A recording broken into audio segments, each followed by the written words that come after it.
ఖమ్మం జిల్లా నేలకొండపల్లిలో మరో online scheme మోసం బయటపడింది. 200 రోజుల్లో పెట్టిన పెట్టుబడికి డబుల్ ఇస్తామంటూ నమ్మించి మోసం చేశాడు ఓ కేటుగాడు. ఇలా మొత్తం 100 కోట్ల రూపాయలు వసూలు చేసి సైలెంట్ గా బోర్డు తిప్పేశాడు. నేలకొండపల్లి మండలం మంగాపురం తాండాకు చెందిన వీరన్న అనే వ్యక్తి 2023 జూన్ 18న ఎస్ఎస్పీ ఆన్లైన్ మనీ సర్క్యులేషన్ పేరుతో ఓ సంస్థను ప్రారంభించాడు. దీనికోసం ఓ యాప్ను తయారు చేయించాడు. తానే సీఈఓగా ఉంటూ మరో 10 మందిని మేనేజింగ్ డైరెక్టర్లుగా నియమించుకుని దందా మొదలుపెట్టాడు. వారి ద్వారా జనాన్ని ఆకట్టుకుని డిపాజిట్లు వసూలు చేయడం ప్రారంభించాడు. ఇందుకోసం ఎండీలకు ఒక్కొక్కరికి కారును బహుమతిగా ఇచ్చాడు. వీరన్న మాటలను నమ్మిన ఎండీలు ఆన్లైన్ స్కీమ్ను విస్తృతంగా ప్రచారం చేశారు.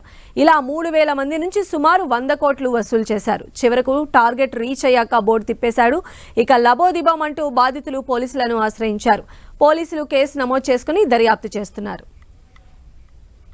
10,000 పెడితే 20,000 వస్తాయి, 20,000 పెడితే 40,000 వస్తాయి, లక్ష పెడితే 2 లక్షలు వస్తాయి.